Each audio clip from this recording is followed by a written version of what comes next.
Hello guys, welcome to my mini blog. সবাই কেমন আছো? আশা করি সবাই ভালোই আছো। আমিও ঈশ্বরের কৃপায় বেশ ভালোই আছি। আজ ছিল আমাদের বাড়িতে মনসা মায়ের পুজো। সবাই একসাথে বসে পুজো করছিলাম। এখানে পুরোহিত মশাই যজ্ঞ করছে। এখন আমরা সবাই একসাথে অঞ্জলি দিচ্ছি।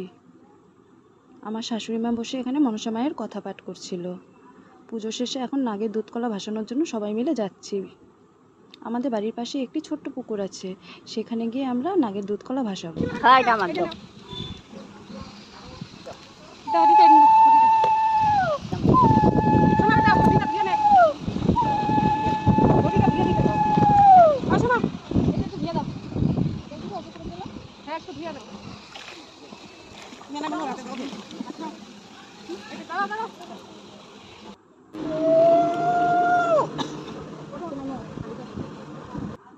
বাই বাই ফ্রেন্ড, সবাই ভালো থেকো।